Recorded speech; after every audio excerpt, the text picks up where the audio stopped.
안녕하세요. 2시 30분 됐습니다. 시작하겠습니다. 전 시간에는 실습을 자료를 제대로 못 드렸는데 물론 드린다고 하다가 이 SQLite 좀 더 쓰기 쉬운 걸로 자라고 해서 그 자료를 제가 관련된 걸 생각 안 해서 오늘은 저희 그 SQLite 관련해서 실습할 수 있도록 이 내용을 좀 드려보도록 하겠습니다. 그거 하기 전에 먼저 이 전 시간에 이런 걸 했었어요. 데이터베이스의 구성 요소라고 하는 거죠. DB 구성 요소. 또 DB 구성 요소를 크게 세 가지로 이렇게 얘기했었거든요. 이렇게 나눠서 이쪽에 하나를 갖다가 DBMS라고 해서 데이터베이스 매니지먼트 시스템, 요거의 엔진이다. 뭐든지 엔진이라고 한다는 거는 그거의 동작을 하기 위한 핵심적인 부분이 되겠죠. 거기 나머지 뭐 부분들의 이 추가적인 부분들이 더 들어가요. 그 다음에 또 하나가 설계 도구가 있다. 그러면 엔진이라고 하는 거하고 연동을 해주기 위한 부분인 게 분명할 거고, 그 다음에 실행 시간, 이 도구들이 이렇게 들어가죠. 그래서 이걸 통틀어서 DBMS다. 데이터 베이스 매니지먼트 시스템이라고 하는 거의 약자로 DBMS다라고 하는 걸 쓰죠. 이 설계 도구하고 관련된 거는 누가 하냐면 개발자하고 관련돼 있다. 그리고 일반 사용자는 데이터베이스의 설계 도구를 이용할 가능성은 없고 이미 구축되어 있는 데이터베이스에 보고서라든지 하는 것들을 출력하는 거죠. 그렇게 하려면 내가 뭐가 필요하다라고 하는 거에 대한 문의를 하게 되는 거예요. 그걸 갖다 질의라고 하는 거죠. 그래서 질의에 답변하고 뭐 하는데 그게 바로 이 실행 도구에 해당되는 거다라고 하는 걸로 보시면 되겠죠. 실행 도구 또는 이 실행 시간이다라고 하는 걸로. 이제 실행 시간 도구다. 자, 그 다음에 이 DB 엔진은 어떤 거와 관련되어 있냐면 이런 파일하고 관련되어 있죠. 데이터베이스.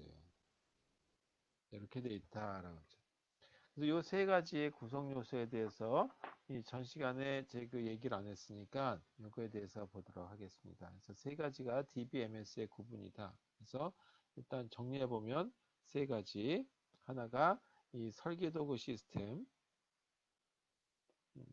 데이터베이스라고 하는 DBMS에 있다는 얘기고, 그 다음에 두 번째가 실행 시간 서브 시스템,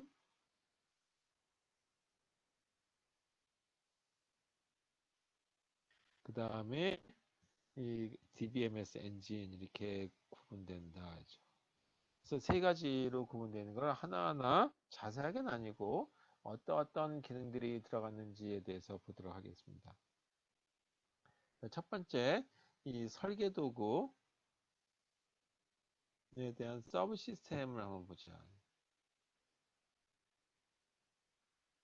이 서브 시스템의 설계 도구를 하는 거니까 우리가 데이터베이스 양식은 데이터베이스의 구성이 어떻게 데이터베이스의 자료들을 표현할 거냐라고 하는 게 이 1980년대만 해도 한 세 가지 것이 난입하고 있었어요. 그러다가 이 테이블 형태로 다 만들어졌다 그랬죠. 그래서 이 테이블 형태에 해당되는 형태로 간다. 그 다음에 그러니까 다시 말해서 테이블을 만들기 위한 어떤 구조로서의 잘 들렸나요? 자, 테이블에 대한 거, 그 다음에 이 양식에 해당되는 부분, 그리고 또 하나가 이 질문에 대한 거기 때문에 질의어에 해당되는 부분, 이런 부분들에 대한 거를 다 이 그 개발자 입장에서 하게 되겠죠. 그 다음에 또 하나가 이 개발자로서도 보고서가 필요할 거란 말이죠. 보고서 작성을 위한 이 그 도구들을 여기서 제공해 준다.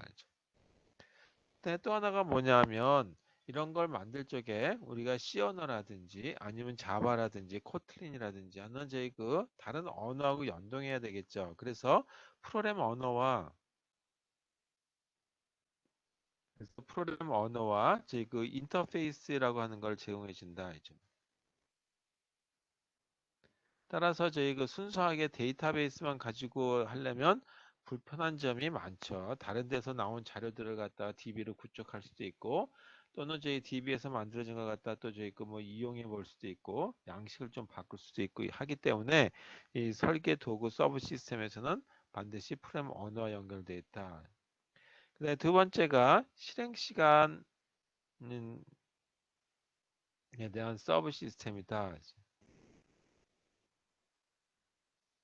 실행 시간 서브 시스템에서 이 주로 여기서 해야 될 건 뭐냐 하면 질의가 이건 사용자가 이제 주로 담당하게 되겠죠. 그래서 사용자는 이러이러한 자료들이 쭉 있는 것 중에 요것만 뽑아내기도 하고 현재 예를 들어서 내가 저희 그 은행에서 거래를 했는데 이 오늘부터 시작해서 한 달간의 그 이 은행 간의 거래 내역서를 뽑고 싶다. 석 달간 할 걸 하고 싶다. 아니면 과거의 자료를 하고 싶다. 그래서 필요한 날짜에 대한 걸 집어넣게 되죠. 그런 식의 어떤 이 그 필요한 거에 맞춰가지고 리포트가 나오게 되는 보고서가 나오게 되는 거죠. 그러니까 그런 걸 갖다가 질의라고 한다. 그래서 질문에 대한 응답하고 그 다음에 보고서를 출력해 주는 부분 이게 상당히 이 그 실행 시간 서브 시스템에서 해줘야 되겠죠. 그 다음에 또 이렇게 해주면서 시간이 오래 걸리면 의미가 별로 없을 거란 말이에요. 그래서 이 상당히 좀 빨리 처리해 줘야 되겠다라는 거죠. 근데 또 하나가 이런 걸 처리하려면 데이터베이스에 있는 자료를 읽어야 되겠죠. 그래서 DB에 해당되는 데이터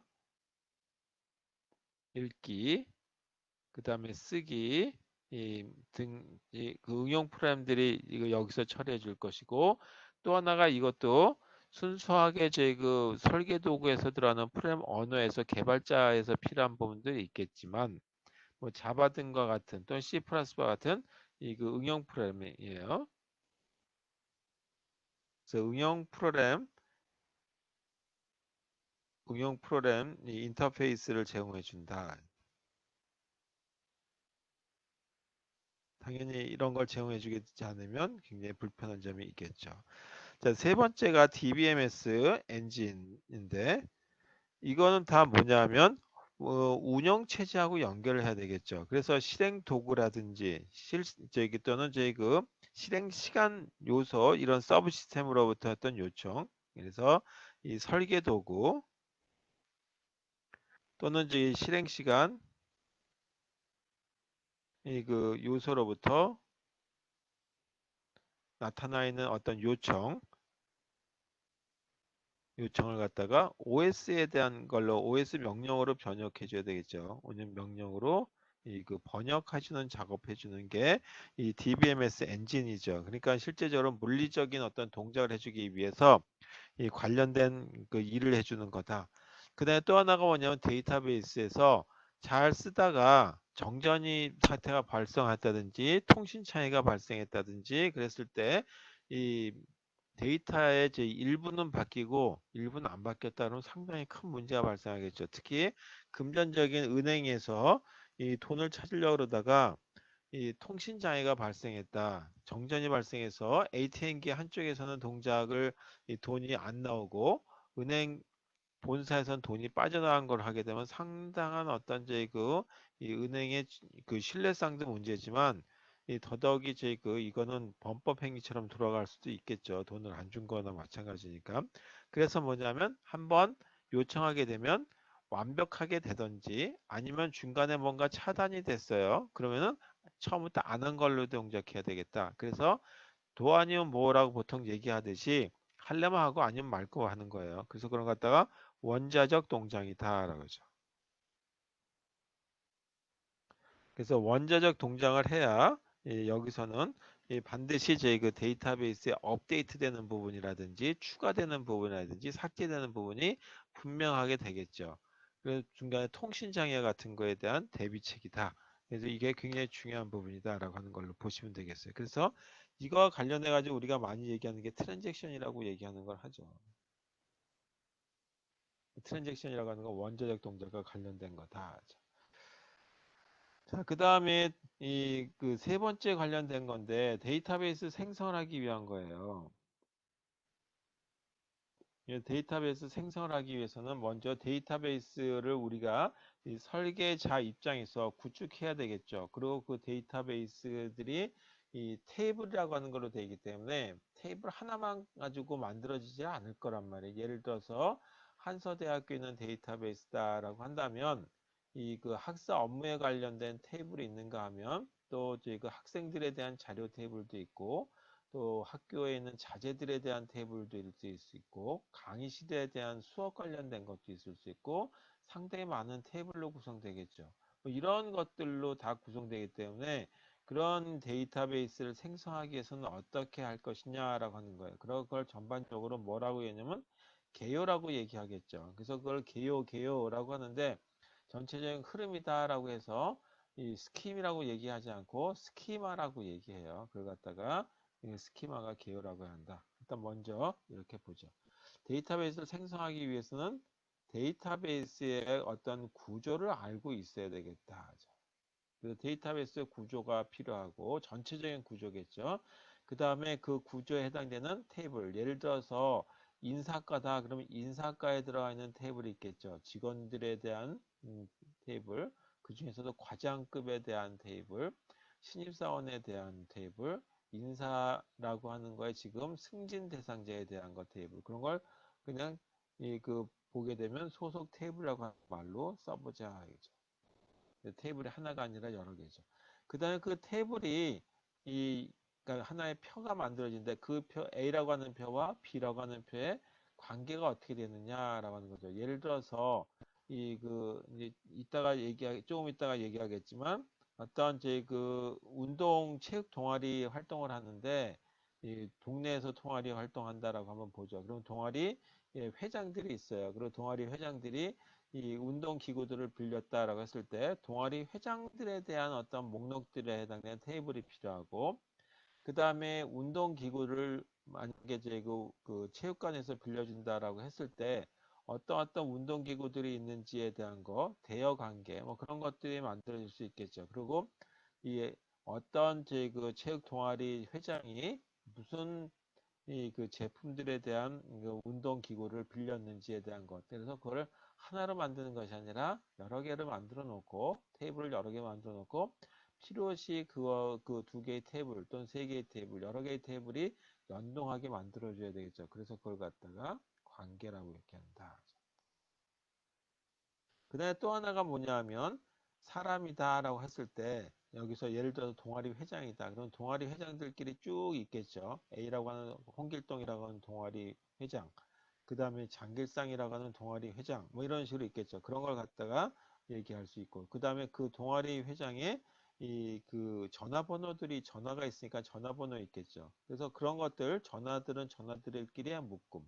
전화번호들끼리의 묶음. 그 다음에 이 동아리 회장들의 이름들끼리 묶음 그런 걸 다 뭐라고 하냐면 도메인이라고 얘기해요. 조금 이따가 다시 얘기하도록 하겠습니다.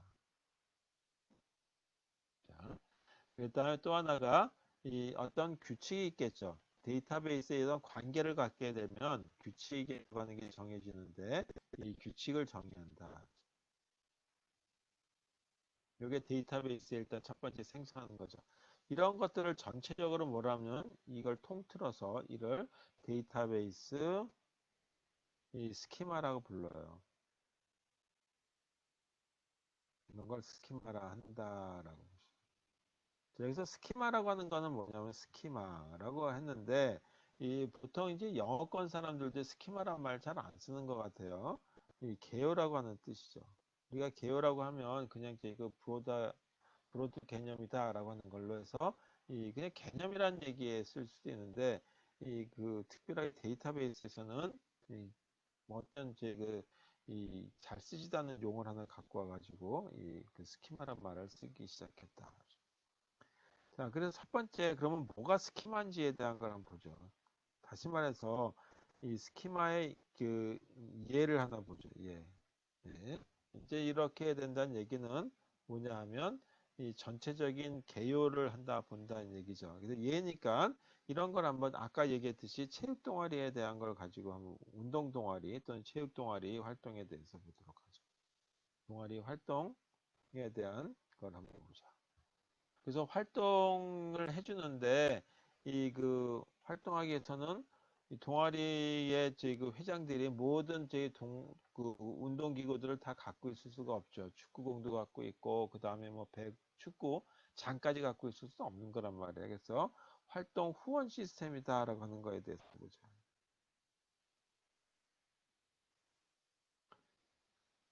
그러니까 후원해 주는 거니까 돈을 후원해 주는 것도 있겠지만 장비를 후원해 준다. 그래서 동아리 회장에게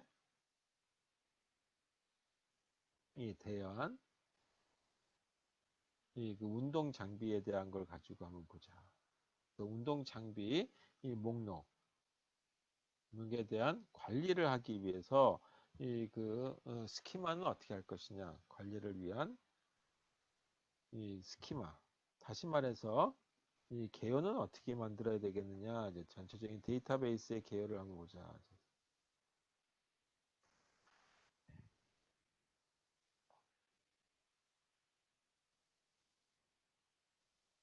스키마의 이 구성을 보자. 개요 구성.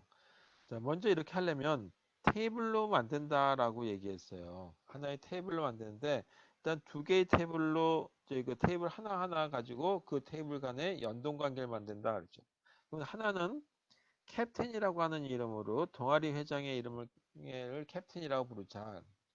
그럼 첫 번째 뭐가 필요하냐면 캡틴. 그러면 이름만 가지고 하게 되면 동명이인이 있을 수 있으니까 이 캡틴이라고 하는 동아리 회장에 대한 아이디를 하나 하나 이제 그 목록에다 집어넣어 보자. 두 번째가 이 사람의 이름이 있겠죠. 캡틴 네임에 해당되는 것도 하나의 목록으로 넣어보자 이거죠. 그리고 전화번호에 대한 것도 기록해보고 그 다음에 이 사람이 살고 있는 어떤 주소가 있겠죠. 예, 어드레스라고 하는 걸로만 쓸게요. 이렇게 하는 걸로 해서 하나 이 그 일단 이제 표를 하나 만들었다, 테이블 하나 만들었다라고 한번 했죠. 자, 요게 캡틴이라고 하는 이게 뭐냐면 테이블 이름이에요. 그다음에 또 하나가 뭐가 필요하냐면 이 그 운동 기구들에 대한 거를 빌려주는 거죠. 따라서 그거는 아이템이라고 하는 이름으로 가지고 편 목록을 한번 만들어 보자. 그러면 이것도 공이 축구공도 여러 개가 있을 테니까 그 축구공마다의 그 어떤 아이디를 하나 매겨서 제품 번호가 들어가죠. 그래서 이걸 아이템 이것도 대문자로 쓸게요. 아이디를 하나 제해서 몇 번째 제 제품인지에 대한 걸 가지고 얘기하자. 그 다음에 만약에 축구공이다면 축구공이 몇 개가 있는지에 대한 것도 결정할 수 있겠죠. 그래서 quantity 그리고 요거에 대한 설명이 들어갈 수 있으니까 description 제품에 대한 설명 그리고 언제 그 대여가 됐는지 그래서 대여된 날짜를 date out 그 다음에 반납한 날짜를 date in 이렇게 해가지고 이 두 개의 탭을 하나 만들어 봤다 하죠. 자, 이렇게 된 게 하나의 이 스키마의 그 일단 구성 요소 중에 테이블에 대한 모습이죠. 자, 이렇게 따로따로 만드는 것만 가지고 저희 스키마가 구성되는 것이 아니라 일단 이 두 개의 관계를 또 저희 나타내 줘야 될 거란 말이에요. 그래서 이 그 개요에서는 또 하나가 뭐가 들어가냐면 이와 같이 관계라고 하는 것을 나타내 줘야지만 하나의 데이터베이스 생성에서의 그 목적이 된다. 릴레이션. 자, 이렇게 해서 그럼 뭐냐 하면 이 관계는 여기서 이제 이게 관계가 꼭 이렇게 된다는 것이 아니라 하나의 예일 뿐이에요. 이 동아리 회장 캡틴. 그래서 캡틴의 경우를 보게 되면 캡틴의 한 행, 예, 다시 말해 일행이라고 하는 걸로 해서 캡틴 한 명이라고 하는 뜻이에요. 한 명. 명은 이 그 여러 개, 다수 개 아이템을 갖다가 아이템들과 관련된다. 이 얘기는 뭐냐 하면 이 만약에 홍길동이라고 하는 동아리 회장이 있는데 이 동아리 회장이 빌린 물건을 보니까 축구공 빌렸고 그 다음에 야구를 한다고 해서 야구 도구들을 다 빌려갔고 뭐 그 다음에 또 하나가 저희 그 골프 친다고 골프 뭐 도구들 다 빌려갔다. 예를 들어서 그렇게 됐다고 한다면 한 명이 여러 개를 빌려갈 수 있는 거죠. 그래서 이런 걸 갖다 일대 N의 어떤 관계로서의 나타낼 수 있지 않겠느냐라고 가정했을 때 얘기다 이거죠. 이렇게 되는 것도 하나의 관계를 표현하기 위한 규약에 대한 거, 이렇게 사업 규칙에 대한 얘기죠. 이제 일종의 규칙과 관련된 거다. 근데 또 하나 본다면 아이템이라고 하는 그 운동 기구들 아이템의 일행 한 개, 다시 말해서 한 개의 개수 이거는 나눠서 갈 수가 없으니까 오직 이 하나의 이 그 캡틴의 한 명의 다시 말해 동아리 여자 한 명의 행과 이 관련돼 있다라고 하는 걸로 이렇게 볼 수 있겠죠. 그래서 이런 결정을 보게 되면 뭐냐면 캡틴이라고 하는 이 그 동아리 회장의 어떤 행위 테이블로 돼 있으니까 행위 아이템에 어느 행과 관련됐는지 그러니까 관계되어 있는 거 행과 관련되어 있는지 어느 행과 관계되는지 이과의 관계를 갖다가 표현할 수 있어야 되겠다 이제. 그래서 표현해야 되기 때문에 표현해야 된다. 이제. 그래서 어떻게 만드냐 하면 실제 만들 적에는 아까는 그냥 이렇게 캡틴이라고 하는 이 그 테이블을 만드는데 테이블에 들어가는 요소를 보니까 이 첫 번째 이 캡틴 아이디가 하나 들어갔었고 그 다음에 캡틴 네임이 들어갔었고 동아리 회장의 이름이 들어갔었고 그 다음에 동아리 회장의 전화번호가 들어갔었고 주소가 들어갔었죠.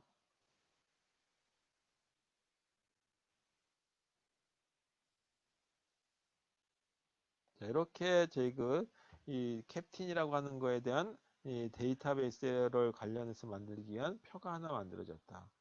두 번째, 아이템이라고 하는 표를 하나 만들었을 때 뭐가 있었냐면 축구공이다라고 한다면 축구공에 해당되는 거에 대해서 목록 번호가 있겠고 그 다음에 이게 몇 개가 있는지 퀀티티 몇 개를 빌려가는지에 대한 게 들어가겠죠. 예를 들어서 야구 클럽이다라고 한다면 야구 클럽 몇 개를 빌려갔는지. 그 다음에 이건 뭐 꼭 들어가야 되는 건 아니지만 DB 관련해서 처리하기 위해서 썼다라고 하고 대여한 날짜, 그 다음에 반납한 날짜, 대여일, 데이트, 인. 자, 여기 하나 더 들어가야 될 게 뭐냐면 이 두 개의 관계를 만들기 위해서 누가 빌려갔는지를 알아야 되겠다. 그래서 여기다가 캡틴 아이디를 넣게 되면 이 물건이 에서 이게 축구공이다라면 축구공을 빌려간 사람이 누군지를 알 수 있겠죠. 그래서 이렇게 이런 걸 하나 더 추가해 주는데 이건 이따 얘기하겠지만 이걸 갖다가 외래 키라고 얘기해요. 이게 하나의 키가 되는 거죠. 키. 여기서도 이게 키가 되겠죠. 그래서 이런 걸 외래 키라고 얘기하는데 그거는 지금 할 건 아니다. 조금 이따가 다시 얘기하게 될 거다. 자, 그래서 이와 같은 이제 그 표에 대한 게 만들어졌다라고 했을 때 이러한 모습이 되겠죠. 그런 걸 갖다가 이 도메인이라고 얘기하는데 도메인.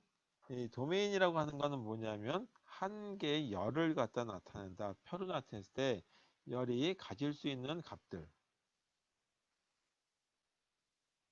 가질 수 있는 값들의 집합이에요.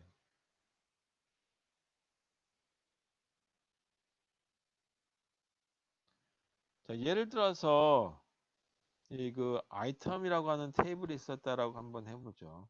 그러면 요거에 보게 되면 도메인이라고 했을 때 이렇게 표를 가지고 만들게 되면 여기에 아이템이라고 하는 거에 대한 아이디가 이렇게 들어가고 그 다음에 이 그 아이템에 해당돼서 이 만드는 게 수량 몇 개를 빌려갔는지에 대한 거가 들어가지고 그 다음에 이것에 대한 설명이 들어가죠. 들어갔도록 하고 언제 빌려갔는지에 대한 거 반납일 그 다음에 더 하나 들어간다면 이 캡틴 아이디가 들어간다라고 얘기했어요.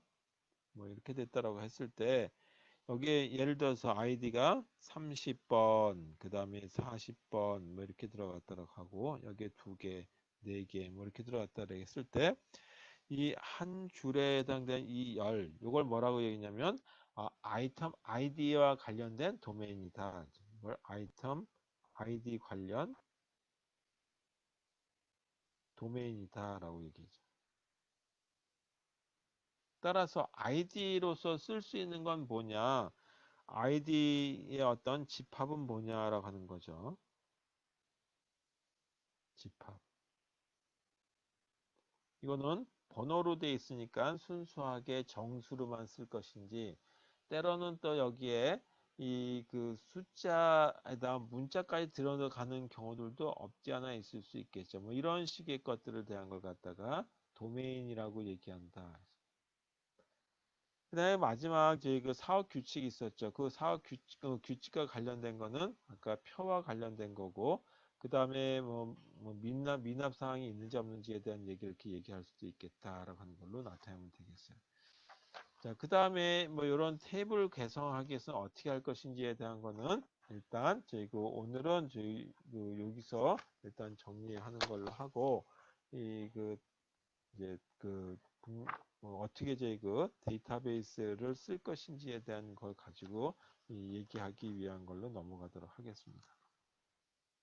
자, 데이터베이스 개발 과정을 보게 되면 이 뭐 상향식이 있고 하향식이 있고 뭐 그래요. 그래서 그런 건 다 제가 지금 여기서 해도 되긴 되는데 그거 뭐 크게 제 그 핵심적인 부분이 아니라서 이 소프트웨어 엔지니어링이라고 하는 부분에서 보통 다루게 되는 부분이고, 상향식이 좋으냐 하향식이 좋으냐라고 하는 거는 아직까지 저희 그 뭐가 좋다라고 하는 얘기는 할 수 없어요. 근데 급히 해야 된다라고 한다면 하향식으로 하겠죠. 예를 들어서 내가 이제 그 전화번호를 만드는데 친구들 전화번호를 잔뜩 만들어 놓고 보니까 또 내가 주로 거래하는 그 많이 먹는 식당에 맛집들이 있어요. 그 맛집들 전화번호도 다시 데이터베이스에 구축하고, 그리고 또 보니까 가족들이나 친지분들 연락처들도 데이터베이스로 구축하고, 그렇게 하다 보니까 전화번호부라고 하는 거에 데이터베이스가 구축했던 거죠. 그래서 아래서 이렇게 해서 모여가지고 올라가는 걸 갖다가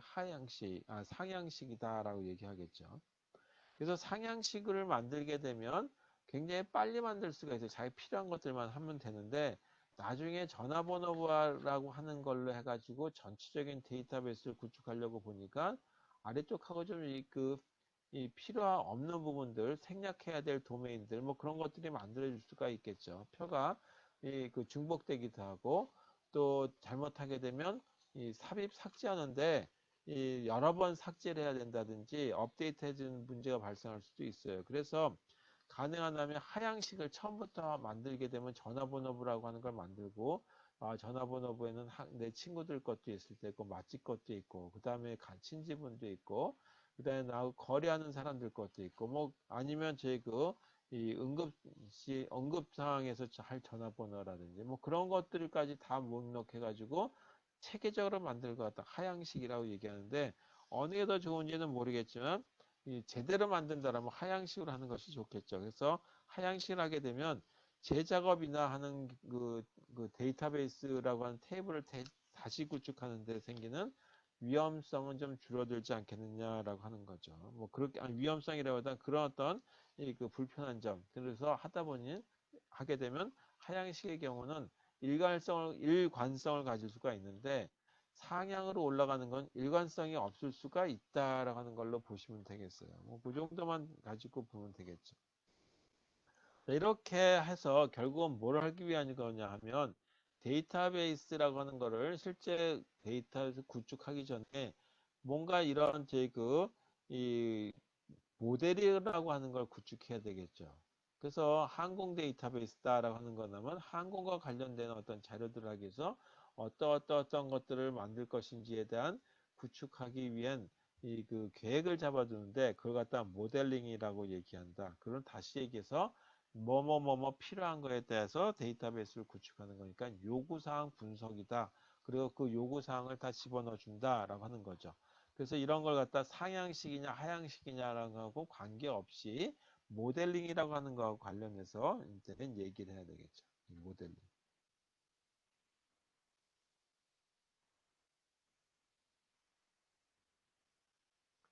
이 모델링이라고 하는 걸 하기 위해서는 뭔가 체계적으로 만들어줘야 되겠죠. 그래서 데이터베이스라고 하는 거를 저장하기 위한 어떤 구체화 작업.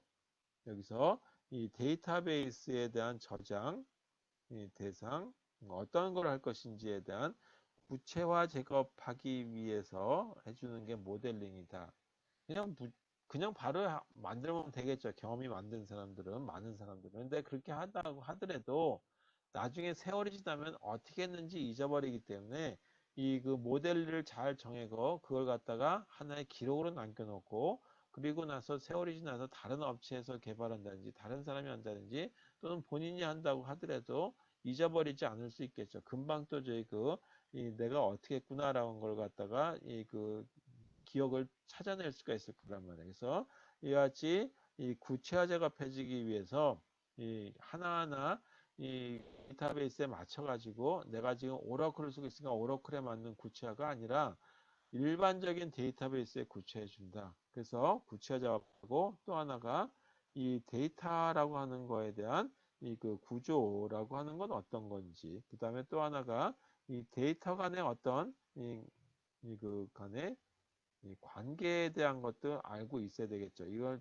다 정의해 주는 부분이 뭐냐면 모델링이다. 그래서 가장 중요한 건 정의를 해주는 거다.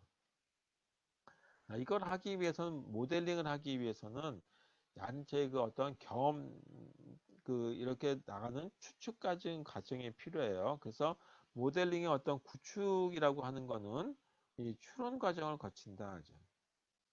이 추론 과정이라고 하는 거는 뭐냐면 이렇게 이렇게 될 것이다. 앞으로 이런 게 필요할 것이다 라고 하는 예측을 해주는 거죠. 그래서 이런 게 앞으로 필요할 거니까 뭔가 저희가 여기다가 요만큼의 자료만 가지고 안 되고 더 추가해야 되겠다. 아니면 데이터가 중복되는 것 때문에 생략해야 되겠다라는 거죠. 그래서 이와 같은 걸 갖다가 그냥 만들어 주게 되면 모든 사람들이 이해할 수가 없겠죠. 나만의 어떤 그 표시법으로 할 수는 없는 거죠. 그래서 여기에 해당되는 도구를 하나 쓰게 만들어지는데 모델을 하기 위한 도구가 만들어지는데 그 도구가 크게 두 가지로 만들어져 있어요. 하나가 많이 쓰는 것 중에 하나가 객체 관계 이 두 모델이다라고 하는 걸 써요. 객체가 아니라 개체입니다. 개체. 예. 개체. 그래서 개체 관계 모델이다 해서 이 개체를 뭐라 하면 엔티티라고 불러요. 그리고 관계니까 릴레이션이라고 얘기하겠죠. 예, 릴레이션십. 그래서 이걸 갖다가 뭐라고 얘기냐면 ER 모델이다라고 부른다 하죠. 이걸 가지고 이번 학기에는 ER 모델은 어떻게 나타날 것인지 그 다음에 EL 모델로 표현하고 나면 그거를 데이터베이스로 구체화하기 위해서 만약에 SQLite라고 하는 걸 썼을 적에는 어떻게 바로 이 탭을 만들 것인지에 대한 걸 보도록 하겠습니다. 그 다음에 두 번째 도구가 뭐냐면 의미 개체 모델이다라고 하는 겁니다. 의미 객체 모델이다. 이거는 시멘틱이라고 해요. 시멘틱 오브젝트 모델. 자, 이렇게 만들어져 있는데 우리는 이걸 가지고 주로 얘기하게 되겠다. 시멘틱 오브젝트 모델은 이번 학기에 대해서는 하지 않겠습니다. 자, 이런 개체 모델이 뭐냐라고 하는 거는 주로 데이터베이스를 구축하는 사람 입장에서 얘기하는 분야가 되겠고, 우리는 이 데이터베이스에 대한 이런 개념에 대한 것만 파악하면 되겠죠. 그래서 이제 다음 시간부터는 이 개체라고 하는 거의 관계, ER 모델에 대한 걸 가지고 얘기하도록 하겠습니다. 엔티티 릴레이션십 모델이다. 근데 어떻게 이게 발전됐는지에 대한 아주 간단한 얘기만 하고, 그다음에 이 SQLite 사용법에 대한 얘기를 보도록 하겠습니다. 네, 이렇게. 이 모델이 나온 거는 1976년이에요. 그리고 이 대만 사람이에요. 피터 첸이라고 하는 사람이 소개한 얘기다. 다시 말해서 소개했다는 얘기는 이 논문이 관련돼서 나왔다는 얘기죠. 이 사람 별로 한 거 없어요. 제가 너무 폄하해서 하긴 하지만 이거 저희 엔티티 릴레이션십 ER 모델 가지고 하는 걸로 다 저희 굉장히 각광받았고 그리고 나서 데이터베이스 관련된 책 한두 권 썼나 그 정도로 보시면 되겠어요. 물론 저보다 뛰어나시겠지만 하여튼 제가 폄하해서 미안하지만 그렇게 됐다. 자, 구성 요소는 이 개체라고 하는 구성 요소로서 엔티티가 뭔지에 대한 얘기를 일단 하도록 하겠고 그 다음에 이 관련된 속성 분야에 대한 얘기를 하도록 하겠습니다. 그 다음에 이 식별자 관계에 대한 얘기. 그래서 식별자 및 그리고 개체들 간의 관계에 대한 얘기를 하도록 하죠. 자, 개체가 뭔지 엔티티. 그 다음에 속성은 애트리뷰트라고 많이 부르죠. 보통 우리가 A라고 하는 거다라고 했을 때 A가 어떤 형태를 갖느냐라고 해서 정수 형태다. 그럼 그걸 속성이라고 얘기하듯이 얘기하는 겁니다. 저희 개체라고 하는 거는 뭐 작업 환경에 식별될 수 있는 건 다 개체예요. 예를 들어서 직업 뭐 홍길동, 뭐 고객 번호 어떤 거, 뭐 이런 것들이다라고 보시면 되겠습니다. 자, 이렇게 해서 일단 다음 시간부터는 개체와 관계되는 ER 모델에 대한 얘기도 같이 겸해서 하면서 데이터베이스 구축하는 얘기에 대해서 보도록 하겠습니다. 자, 이제 지금부터는 뭐를 할 거냐 하면 제가 지금 여러분들 실습할 수 있는 환경으로서 가지고 하는데 SQLite 그냥 쓰게 되면 굉장히 쓰기 불편한 점도 있죠. 그래서 그거를 좀 이제 쓰기 쉽도록 이제 그 만들어져 있는 부분들이 있는데 메뉴 방식으로 그래서 메뉴 방식으로 되어 있는 거에 대해서 보도록 하자. 네, 그래서 그걸 화면을 한번 띄우고 오늘 실습할 내용에 대한 걸 보도록 하겠습니다.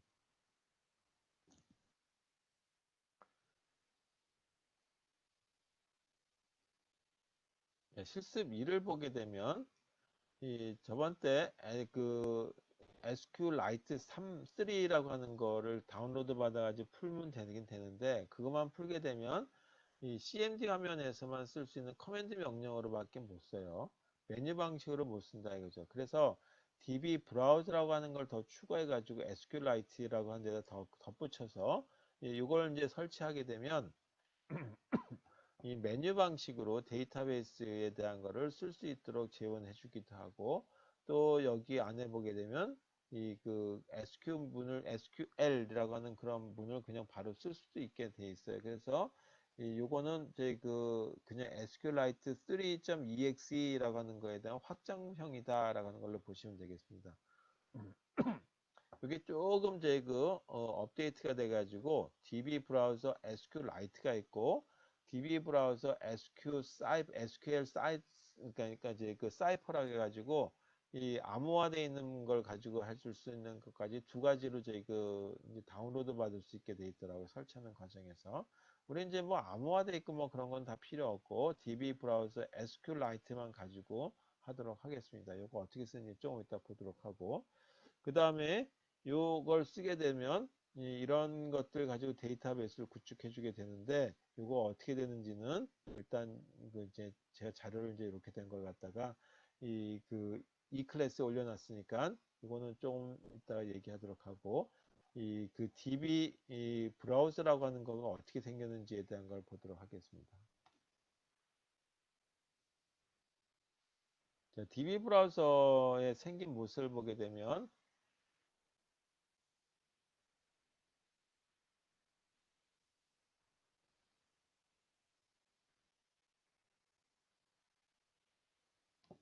이 모습을 갖고 있어요.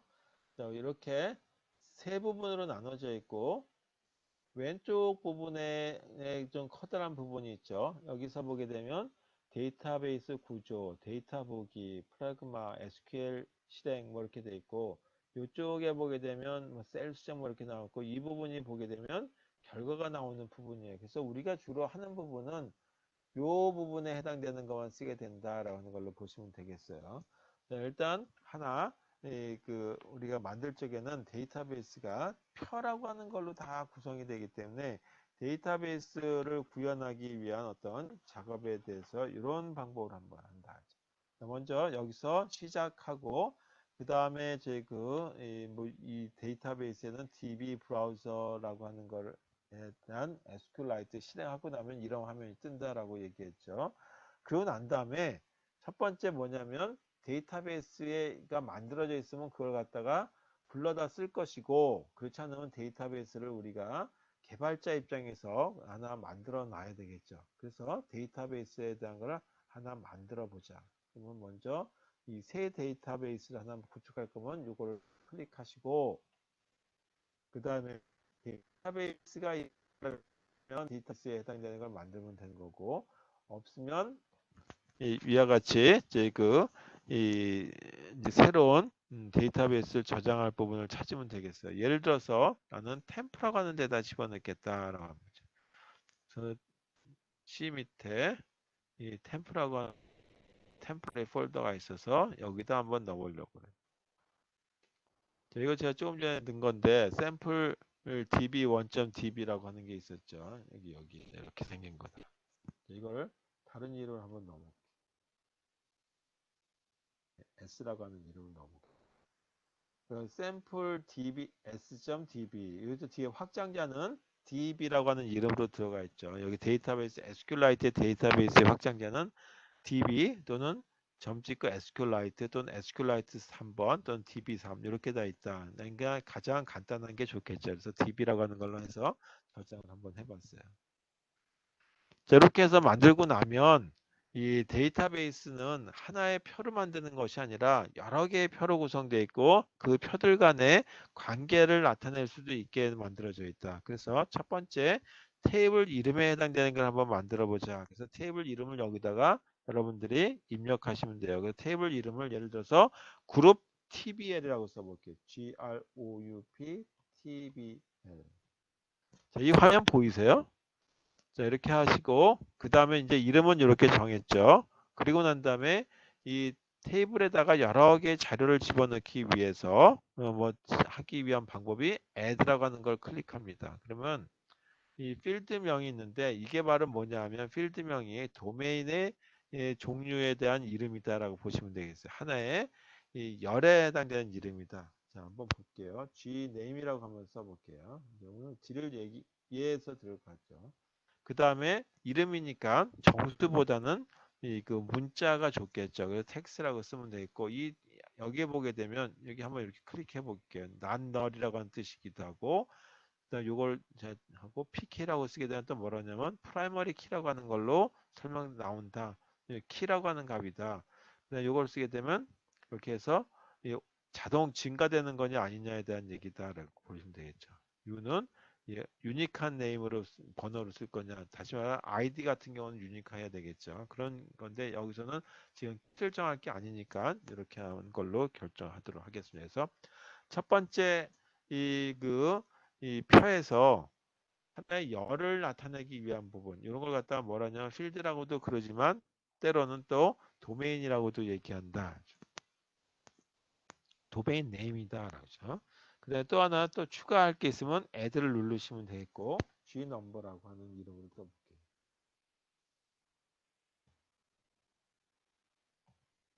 이렇게 해서 이번엔 정수니까 아니 번호니까 정수값으로 넣도록 한번 해보겠습니다. 그러면 이와 같이 정수 이렇게 이렇게 해서 이 두 개 그 열로 만들어진 칼럼으로 만들어져 있는 표를 하나 만들려고 한다 그러면 이렇게 하고 확인을 눌러주시면 되겠죠.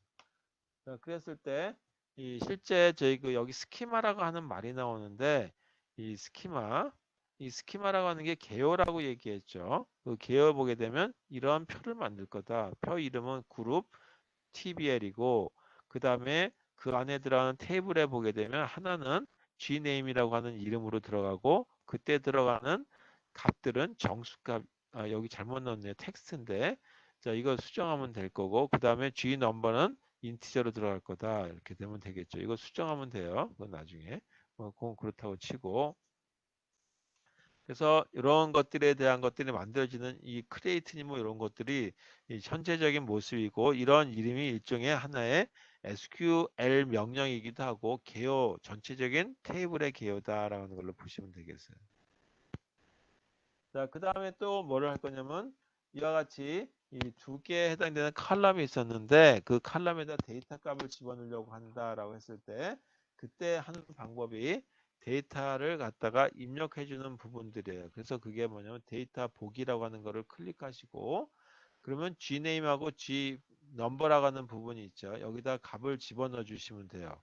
자, 값을 넣는 방법은 이 보통 저희 그 SQL 명령에서는 저희 그 집어넣는 명령이 따로 있는데 그걸 좀 쓰기 쉽게 하도록 하기 위해서 이 부분에 해당되는 아이콘 하나 만들어서 입력하는 거. 여기 보게 되면 현재 테이블의 새 레코드를 축하합니다라고 하는 부분 있죠. 이걸 클릭하게 되면 이런 부분이 나와요. 여기다가 내가 추가하려고 하는 거 정수가 있다라면 1.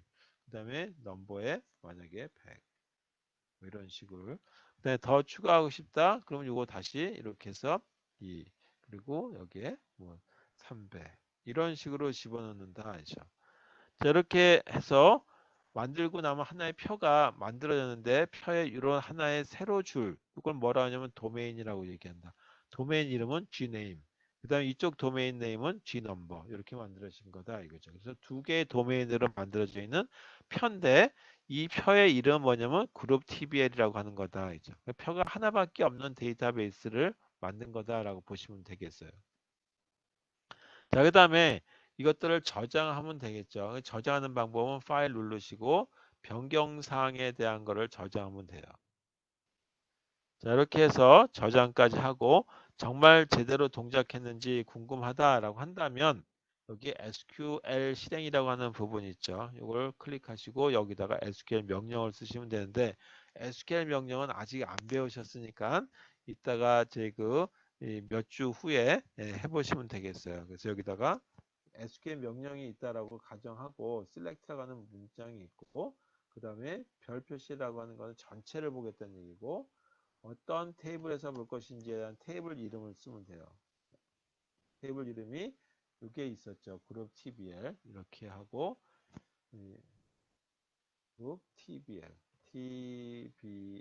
그리고 꼭 끝에다가 세미콜론을 쓰시면 되겠습니다. 자, 이렇게 해서 데이터베이스에 해당되는 명령문, 이 SQL 명령을 쓰고 나서 이걸 실행하기 위해선 이렇게 한번 하니까 이런 표가 아까 만들어진 게 나오죠. 자, 이렇게 된 게 리포팅이라고 얘기하는데 이런 메타데이터라고도 얘기하고 이렇게 제 그 보고서를 만들어주는 부분이 실시간 부분이고 셀렉트문 이런 것들이 바로 사용자 부분이 사용하는 부분이겠죠. 그래서 사용자가 데이터베이스에 이런 명령을 알면 바로 쓸 수 있는 이걸 갖다가 쿼리라고 얘기한다. 이죠. 질의문에 대한 응답 부분이 나오는 거다. 이게 데이터베이스에 해당되는 거에 이 응답 부분에 들어가는 거다라고 하는 걸로 보시면 되겠습니다. 자, 그 다음에 저희 이 실습 이 부분이 제가 저희 같이 이 실습 자료 그러니까 다시 말해서 이 클래스 자료실에다 올려놨거든요. 이 실습 1은 제가 이렇게 해봤으니까 실습 2에 해당되는 걸 갖다가 메뉴 방식을 가지고 하는 이 SQLite에 대한 DB 브라우저 부분하고 그 다음에 SQLite에 해당되는 걸 명령면으로만 할 수 있는 방법이 있거든요. 아까 여기 이렇게 했었죠. 이렇게 이제 실행해가지고 여기다 쓰죠. 이런 명령을 갖다가 이 CMD 화면에서 쓸 수 있는 방법이 있어요. 그거 가지고 해줄 수 있도록 할 수 있으니까 그 부분을 가지고 완성해서 다 되면 여러분들이 이제 실습 2까지 다 되셨으면 잘 됐다고 하는 걸로 해서 뭐 저한테 알려주시면 되겠어요. 잘 안 되면 잘 안 됐다고 하시고 잘 됐으면 잘 됐다고 실습 2까지 하시고 그리고 잘 안 되셨으면 설치가 안 됐다면 설치가 안 됐다라고 얘기해 주시면 어디 어디서 다시 다운로드 받아라라고 얘기를 하도록 하겠습니다. 이렇게 해서 오늘 이 실습 1 자료하고 실습 2 자료에 대한 거 요 수업 끝나면 나가지 마시고 꼭 저기 해보시고 그리고 끝내시면 되겠고요. 이 계속 안 하실지도 몰라서 다음에 하게 되면 캡처한 화면을 달라고 그럴 수도 있겠어요, 제가. 뭐 그거는 이제 굳이 이렇게 규제할 필요 없어서 여러분들 전문가가 되러 오셨죠. 그래서 알아서 다 하실 거라는 생각하에서 그냥 넘어가도록 하고 마지막에 혹시 DB 구축하는 거나 그런 걸 가지고 작품 성격의 준작품 성격의 걸 하나 해보도록 하겠습니다. 자, 오늘 저희 50분 정도밖에 수업을 안 했는데 이 정도만 하고 나머지 이 한 3, 40분에 대한 거는 각자 실습하는 걸로 해서 수업 이렇게 오늘 수업 마치도록 하겠고요. 다음 주는 수업할 것 같네요. 저희 그리고 10월 1일까지가 쉬나요? 그렇게 되니까. 그리고 그때는 실습 3부터 다시 실습 2, 실습 3에 대한 얘기 다시 한번 말씀드리도록 하겠습니다. 자, 실습 2에 대한 자료 는 어떻게 했는지 모르겠네. 실습 2에 대한 거 잠깐만요. 실습 2는 끝내고 실습 2에 해당되는 거는 이렇게 만들어져 있는데 지워졌나? 근데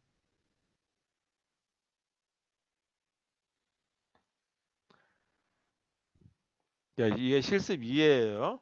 저 실습 2인데 이게 조금 저희 그 DB 브라우저 SQLite 이제 가로로 돼 있고 이번에는 샘플 DB2라고 하는 걸 여러분들이 만드시고 그 다음에 이 테이블을 조금 전에는 그룹 TBL이라고 돼 있었죠. 이번엔 캡틴 TBL이라고 하는 이름을 가지고 이런 걸 하나 만드시면 되겠어요. 그러니까 아이디는 정수 형태로서 쭉 만들어지니까 그러니까 아이디들이 여러 개 있겠죠. 예를 들어서 홍길동의 아이디, 그 다음에 누구의 아이디, 누구의 아이디 그걸 갖다 다 집합을 했을 때 도메인이라고 얘기한다. 이죠. 아이디 도메인. 그 다음에 이름들이 있겠죠. 홍길동 뭐 해가지고 뭐 한국 사람들 이름 있다. 그럼 한국 사람들의 동아리 회장들 이름의 묶음. 그런 걸 뭐라 하냐면 도메인이라고 얘기한다. 알죠?